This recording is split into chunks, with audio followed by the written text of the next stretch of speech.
Hey guys, welcome back to BA Adventures. So today we're going to talk about 10 tips for Universal Studios Orlando Resort. Yeah, we compiled a list of, I think, our top 10 things that we decided to do, and we're going to show them to you. So, ready? Ready. All right. Okay, so the first tip on our list is to stay on property. So the reason why you should stay on property is because you're very close to the parks, not like Disney World.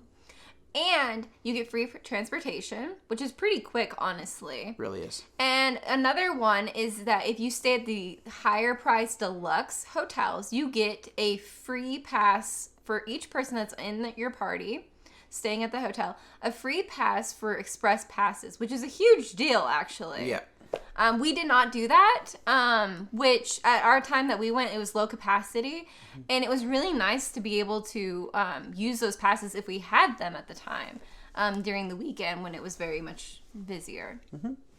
Yeah, I agree. The express passes, they really didn't apply to us very well because of the lower capacity due to the coronavirus. But I think that we talked and that if it were back to normal and 100% capacity, that it would be something that we would consider in the future. I definitely agree. Yeah. So it's recommended, but staying on property is 100% number one. So, okay, the second item on our list is that if it rains, go ahead and leave the park. So what we did is we got rained out twice on Volcano Bay in the afternoon showers. And so we actually left, went back to our hotel.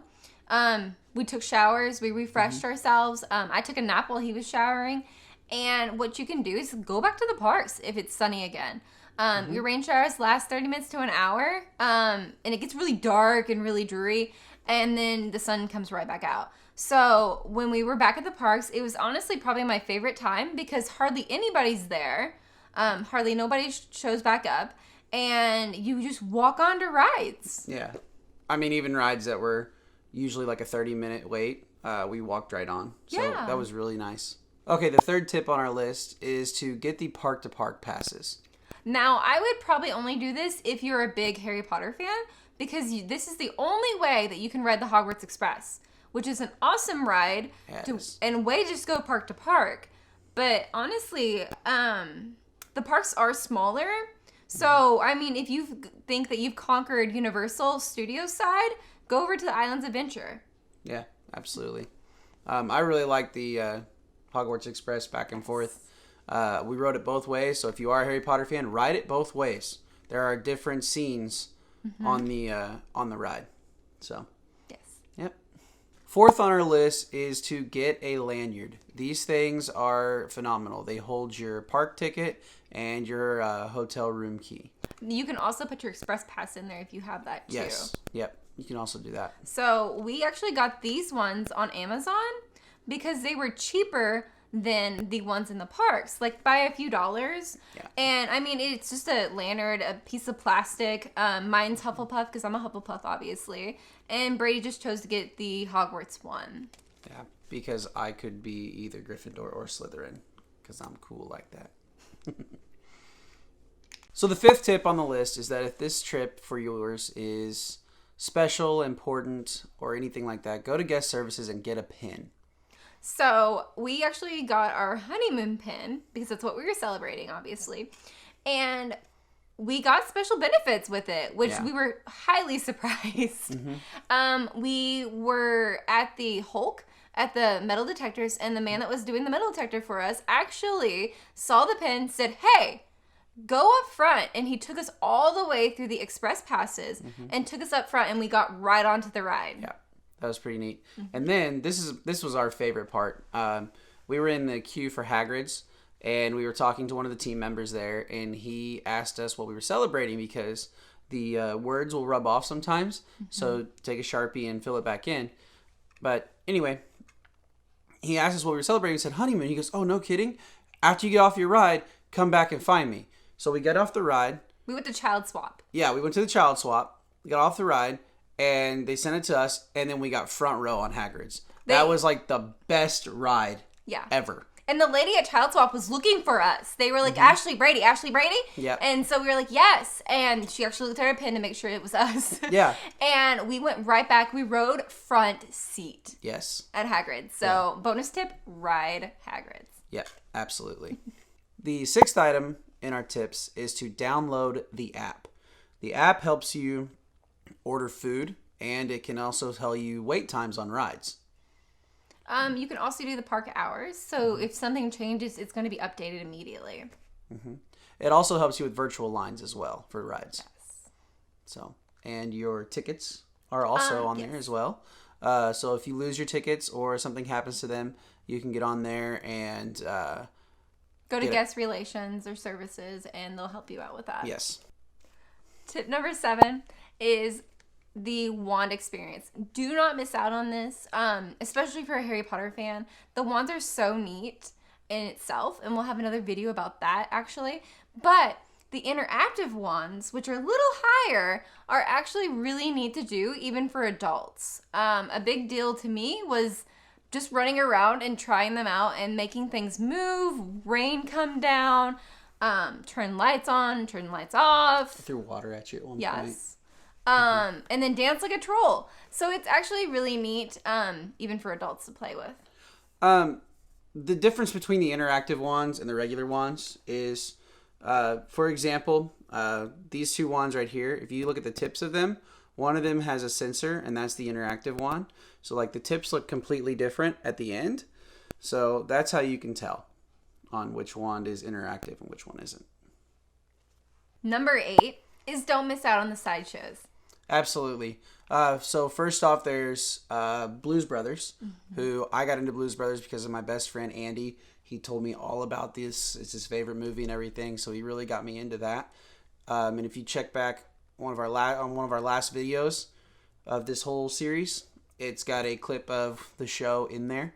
There's also Beat Builders, and there's some Harry Potter ones, which at the end of this tip, we'll put those clips in. We'll have one of the Beat Builders. They're decorated in like construction works outfits, and they have scaffolding outside really close where the Blues Brothers is, next to the, is it Fast and Furious ride? Yeah, it's near there. And then the Tri-Wizard Celebration Dance, is that what you had? Yeah. That's what we have. And it is over in Islands of Adventure. So here they are.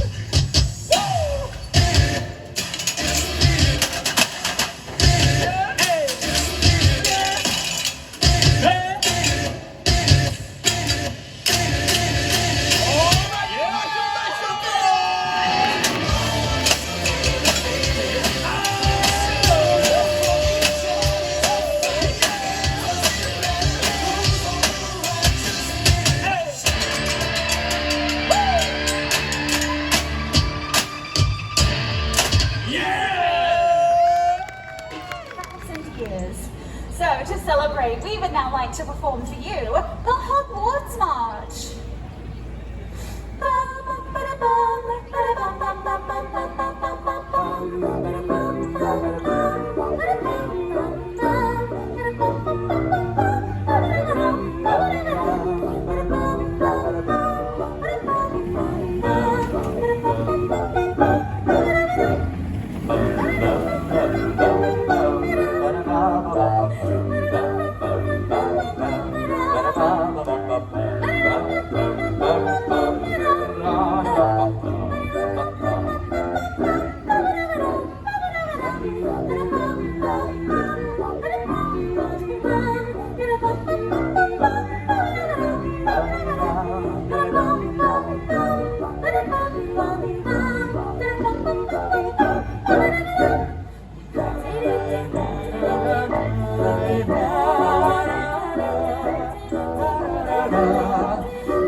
Okay, so number 9 is going to be, there's a shortcut through Seuss Landing to the Lost Continent.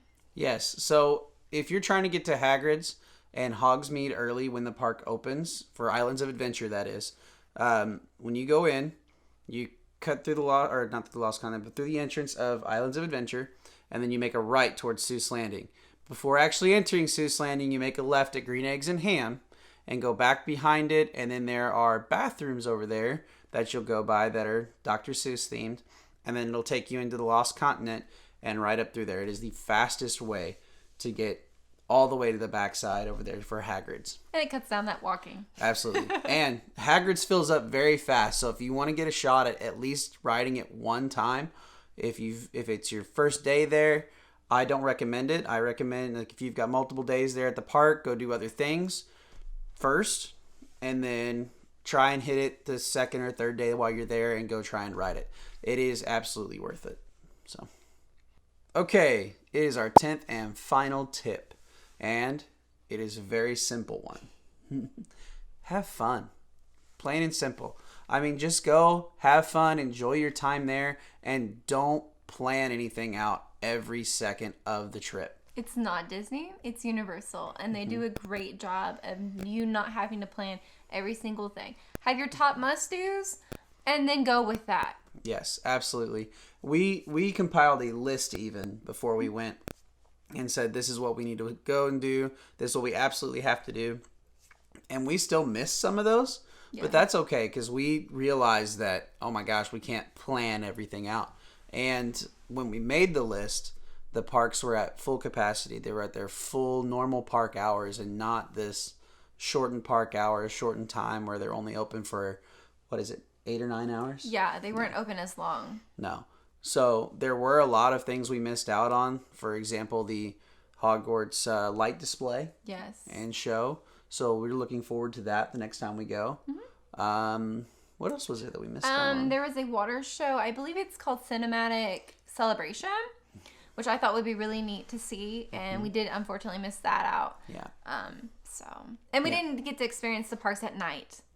So these are big must-dos for us when we do go back. Right.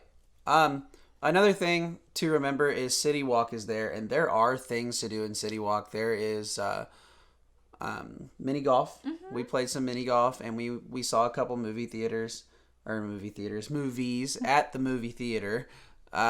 There was... Is there bowling out? No, there's no bowling there. There's good restaurants. There's shopping there. Yeah. It's not as big as Disney World's Disney Springs, but it's really good quality items and things there to do. I agree. You can spend a lot of time there, and it can make up for some of that lost time, and it did for us anyway. So it was really neat because we got to see movies like one of your favorites, Jurassic Park, which was on an IMAX screen and had all the deleted cuts in it. Yeah, that was really neat. He spared no extra expense. We also got to watch Empire Strikes Back, and I am a huge Star Wars fan, and that is an understatement. But that being said, I've seen these movies so many times, and it's just different when you get to sit in a theater. I've never seen it in theater. So that was actually really cool for me anyways. I tried not to fall asleep because we had a long day at the park. Yeah. But it was a neat experience to be able to do that. Absolutely. Well, guys, thank you for watching the video. And don't forget to hit that like button and that subscribe button and that bell notification button. So that way, on the next time you watch a video, you don't miss out. And our next video is going to be City Walk Review. Yes, our next video will be the City Walk Review. So you need to subscribe and get onto that one. So anyway. Bring on the next adventure. Bye, guys.